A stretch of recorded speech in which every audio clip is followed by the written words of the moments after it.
Le Grand Prix de Monaco, comme si on y était. Photomontage signé Michael Allez-y. Bonsoir à tous, ravi de vous retrouver en semaine, mais également le week-end, car l'information, c'est 7 jours sur 7 sur Monaco Info. On ne perd pas les bonnes habitudes et on continue de respecter les gestes barrières. Regardez, même Jack respecte les consignes.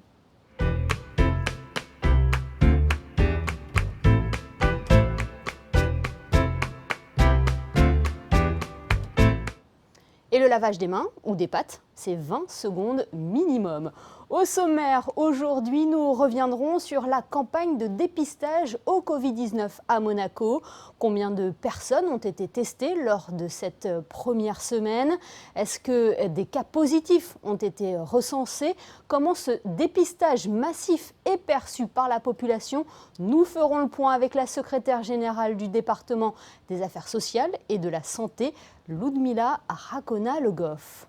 Ce long week-end de l'Ascension vous a sûrement donné des envies d'ailleurs, un désir d'évasion à plus de 100 km. Oui, mais voilà, un casse-tête se présente. Va-t-on pouvoir partir en vacances cet été?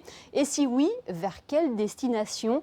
Corinne Bertani, directrice d'agence de voyage, sera avec nous. Le tourisme, il en sera également question avec Christine Datomel qui s'est rendue sur le Rocher prendre le pouls. Mais avant cela, faisons le point sur l'info avec vous, Fabien Bodilla. Bonsoir Fabien. Bonsoir Émilie, bonsoir à tous. Lundi sera synonyme de rentrée scolaire en quelque sorte pour les élèves de CP et de CM2. Nous vous en avons déjà parlé. Les élèves de 6e, 3e, seconde et terminale ont repris les cours depuis plusieurs jours. En revanche, pour l'école primaire, les CP et CM2 donc reprennent dès lundi, mais avec un fonctionnement quelque peu atypique, avec des mesures concrètes pour limiter les risques sanitaires, entre autres le port obligatoire du masque pour les élèves et les enseignants, la désinfection régulière des locaux, le lavage des mains à l'entrée et à la sortie de l'école, ainsi qu'après chaque cours ou activité. Quant au fonctionnement, c'est un retour par demi-groupe avec 2 heures d'enseignement dédiées aux fondamentaux, le français et les mathématiques, et 1 heure dédiée aux autres disciplines, comme par exemple l'anglais. À savoir qu'il n'y aura pas de reprise de la restauration scolaire et pas de cours de sport non plus. Les élèves de CE1, CE2 et CM1 continueront, eux, les cours à la maison. Un mot à présent sur cette nomination. Oui, il y a du changement à la tête de la filière gérontologique. Le professeur Alain Pes, qui a créé le centre de gérontologie Clinique Régnier 3, est parti à la retraite et c'est le docteur Sandrine Louchard de La Chapelle qui lui succède. Cette Lilloise travaille au CHPG depuis 2001, au début au service de psychiatrie, pour rejoindre il y a 7 ans le service de gérontologie. Sandrine Louchard de La Chapelle en prend désormais la direction. Autre information concernant la piscine du Stade Louis II cette fois-ci. Oui, par rapport à la phase 3 de la levée de confinement, il est question que les piscines soient accessibles aux pratiquants sportifs. En revanche, sachez que le centre nautique Albert II, ou comme on l'appelle effectivement la piscine du Stade Louis II, restera fermé jusqu'en septembre pour achever sa dernière phase de rénovation. Merci Fabien. C'était mardi, Monaco lançait sa campagne de dépistage au Covid-19. Un test sérologique gratuit basé sur le volontariat pour les résidents de la Principauté dans un premier temps. Cette campagne se poursuit actuellement au Grimaldi Forum et à l'espace Léo Ferré. Cette fin de semaine est l'occasion pour nous de faire le point avec la secrétaire générale du département des Affaires sociales et de la Santé. Bonsoir Ludmila Rakona-Le Goff. Bonsoir. Quel bilan peut-on tirer après cette première semaine de campagne de dépistage? Nous avons attaqué mardi matin à 8h et je peux vous donner les chiffres de ce samedi à midi. Nous sommes à 6000 personnes à peu près dépistées sur les 2 sites du Grimaldi Forum et de l'espace Léo Ferré. Est-ce qu'il y a eu des cas positifs? Oui. Nous avons à peu près un petit peu moins de 3% de TROD qui se sont révélés positifs et qui ont été prises en charge immédiatement par les médecins référents des centres. Et justement, quelle est la suite? Lorsqu'une personne qui vient se faire dépister a un TROD qui s'avère positif, elle est adressée par l'infirmière au médecin référent du centre qui lui explique en quelques mots qu'est-ce que ça veut dire, un TROD positif, qui fait un petit peu de pédagogie et qui lui prescrit une ordonnance pour une prise de sang que la personne peut effectuer soit en ville, soit au laboratoire de l'hôpital. Donc un premier geste supplémentaire qui permettra de confirmer ou d'infirmer le résultat du TROD et qui décidera d'une éventuelle prise en charge complémentaire au moyen d'un test PCR si la prise de sang s'avère également positive. Peut-être la personne ne se doutait pas qu'elle était positive au coronavirus. C'est pour ça que nous avons souhaité qu'il y ait un médecin qui soit présent sur site pour expliquer avec des mots simples ce que cela veut dire un TROD positif. Et une fois que la personne a réalisé ses examens, elle est prise en charge aussi dans le cadre d'une cellule de suivi des tests que nous avons installée à l'auditorium Régnier 3 à proximité immédiate du centre de suivi des patients à domicile et qui va téléphoner à la personne, qui va s'assurer qu'elle ait bien passé l'examen complémentaire qui lui a été demandé, qui va réceptionner les résultats, qui décidera encore en fonction du résultat d'un éventuel test complémentaire et ensuite, si la personne est effectivement malade, du suivi qui devra être mis en place.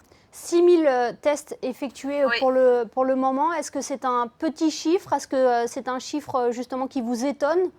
Alors, c'est une semaine un peu particulière parce que c'est le premier long week-end férié pour lequel les personnes ont pu se déplacer. Quel est l'intérêt du coup de se faire tester, à part se rassurer aussi pour savoir si on est négatif ou positif? C'est notre objectif principal en fait. C'est vrai que la volonté du gouvernement princier était de pouvoir rassurer les gens, apporter des réponses à toutes leurs questions. J'ai été malade cet hiver, est-ce que ça veut dire que j'ai contracté le coronavirus ou pas? Donc c'est vrai qu'il y a une très forte attente de la population de ce côté-là. C'est vraiment le ressenti qu'ont toutes les équipes qui travaillent sur les sites. Et les gens quittent les centres rassurés. Ludmila Rakona-Logov, 38 000 personnes sont concernées par cette campagne de dépistage de grande envergure. Est-ce qu'il a été compliqué de la mettre en place? J'imagine que différentes entités sont mobilisées. Vous l'avez dit, des médecins sont présents sur les deux sites.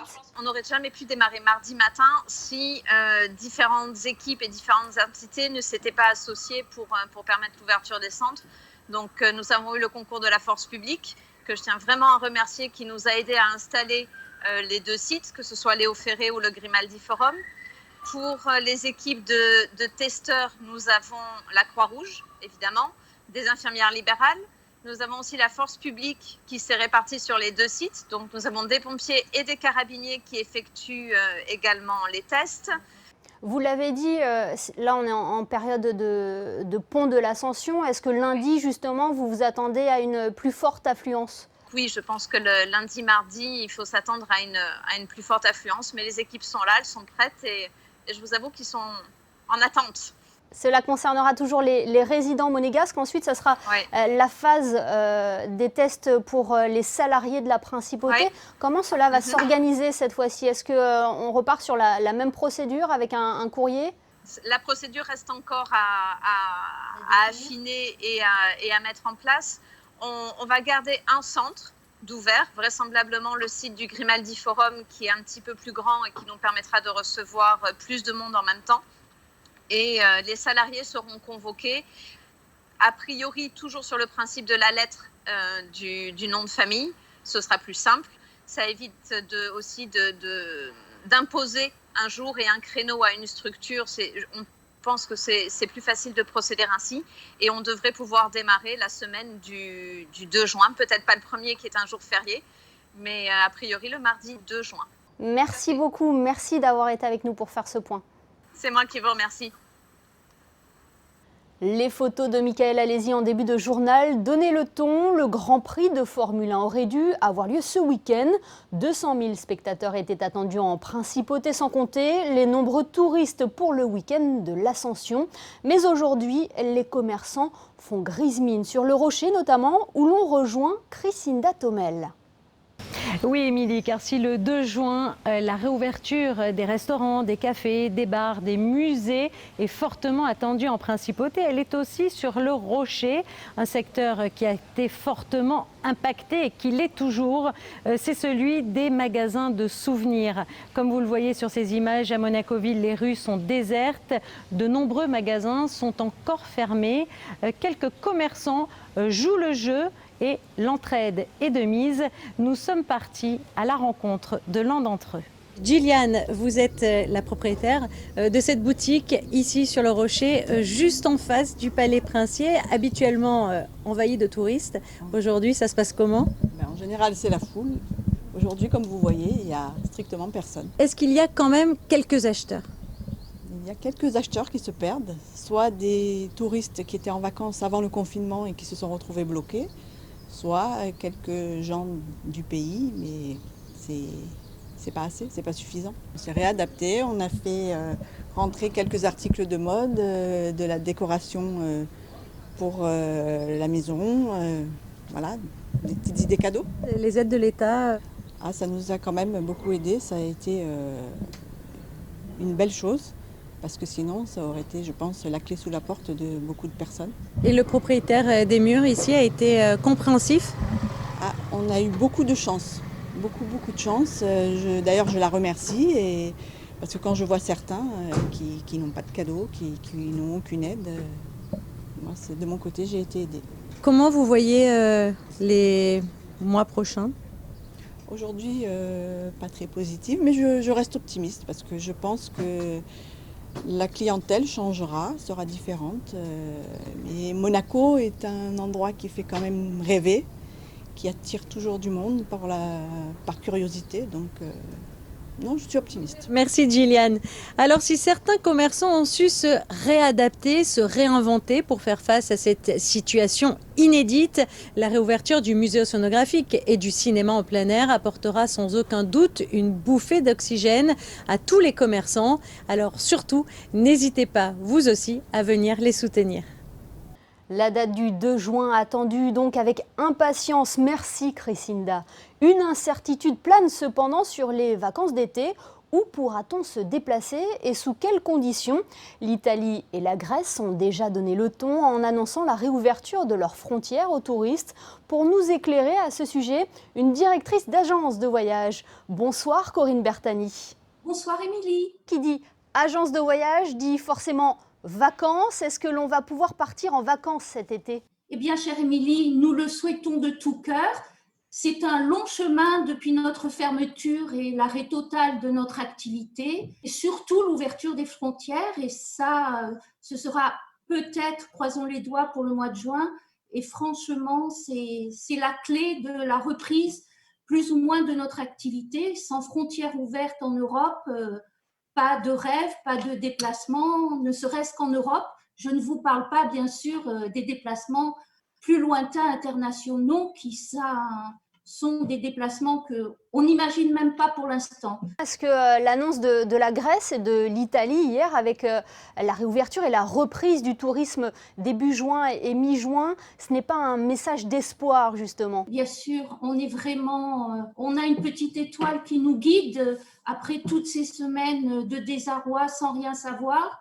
Bien sûr, on serait vraiment heureux que nous puissions voyager, mais dans toute l'Europe, dans la mesure du possible. Ça ouvrira vraiment notre activité et on en a réellement bien besoin.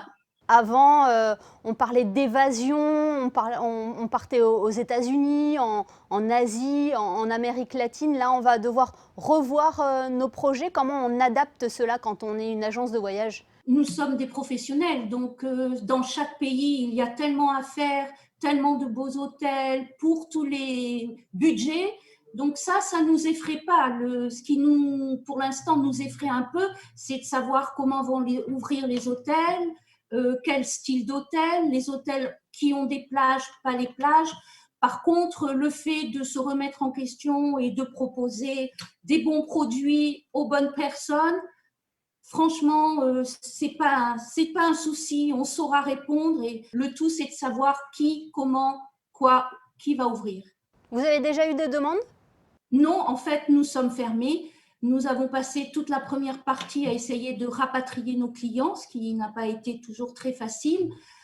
Nous passons cette partie à annuler, reporter, sans aucune... mais non, pour parler franchement, pour l'instant, nos clients qui sont de fidèles clients, qui comprennent la situation, n'ont pas encore la tête à prévoir leurs vacances d'été, je ne parle même pas plus loin. Dès que la machine aérienne, si on peut dire comme ça, va reprendre petit à petit et va probablement et sûrement monter en puissance, et que les hôtels petit à petit vont pouvoir ouvrir avec les contraintes dans chaque pays, la frontière n'étant plus un problème, ça va monter en puissance. Les gens vont être plus rassurés. Il ne suffit pas de savoir qu'on peut voyager, il faut aussi avoir l'envie. D'après vous, est-ce que Monaco, justement, va profiter, entre guillemets, de ces vacances franco-françaises que nos voisins vendent actuellement? La destination Monaco, c'est beaucoup d'étrangers qui font vivre surtout nos établissements de luxe.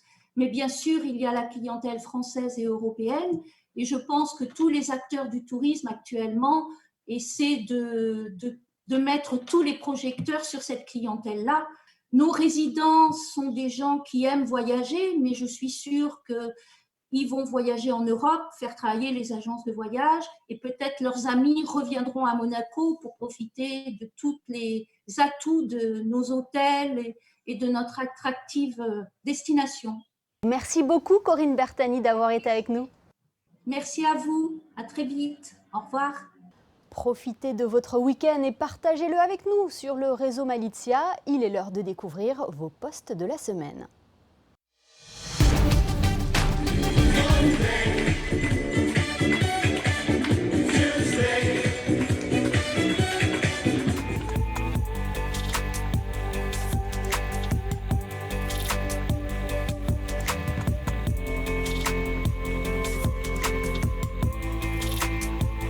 Je le vis comme si j'étais en vacances, je le vis comme si j'étais éternelle, comme si les nouvelles étaient sans problème.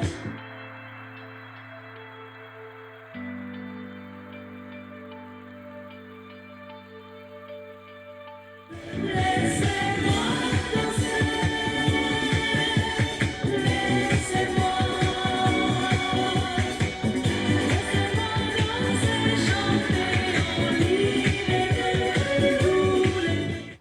Nous passons au point info pratique avec vous Fabien et un mot d'ordre ce dimanche matin, tous à vos fenêtres. Absolument, pour tous ceux qui habitent autour du circuit du Grand Prix, il va y avoir un tournage ce dimanche matin de 6h45 à 9h, un court-métrage réalisé par Claude Lelouch avec comme personnage central et au volant le champion monégasque de F1, Charles Leclerc. Il va donc y avoir des bruits de bolide pour les nostalgiques. Le projet est baptisé Le Grand Rendez-vous, une référence à C'était un rendez-vous, un long plan séquence réalisé par Claude Lelouch en 1976 lors d'une course dans les rues de Paris. Concrètement, les voies du tracé du Grand Prix de Formule 1 seront fermées à la circulation et aux piétons ce dimanche de 6h45 à 9h. Les stations de vélo monabike disposées sur le circuit seront également indisponibles à ce moment-là. Mais si vous habitez sur le tracé du Grand Prix, n'hésitez pas à aller sur votre balcon et à faire du bruit, c'est autorisé. Autre information pratique, Fabien, l'annulation du concert des Black Eyed Peas. Et oui, compte tenu du contexte actuel, le groupe américain aussi Grammy Awards, The Black Eyed Peas a été contraint d'annuler sa tournée. Les Black Eyed Peas devaient se produire dans la salle des Étoiles le 26 juillet. Les détenteurs de billets sont invités à se rapprocher de leurs revendeurs pour procéder au remboursement. Et puisque l'on parle de musique, nous avons appris le décès du chanteur guinéen Mori Kanté à l'âge de 70 ans. Le griot électrique, comme on l'appelait, était célèbre notamment grâce à son tube international Yéké Yéké. Il était passé par Monaco il y a une quinzaine d'années lors du festival Africa Live. Et enfin, quel temps va-t-il faire pour ce dernier jour de la semaine, Fabien ? Eh bien, ce sera une journée entre nuages et soleil, avec par moments de belles éclaircies et d'autres moments un temps un peu plus voilé. Les températures varieront de 16 à 22 degrés et l'eau sera à 19 degrés. Le soleil se lèvera à 5h57 pour se coucher à 20h59 et ce dimanche, nous célébrerons les Donatiens. Merci Fabien et merci à vous de nous être fidèles chaque soir sur Monaco Info, y compris le week-end. Continuez de nous alimenter en témoignages, en informations, en photos et en vidéos en rejoignant le réseau Malizia. On se retrouve demain pour le best-of de votre JT. Très belle soirée à tous sur Monaco Info.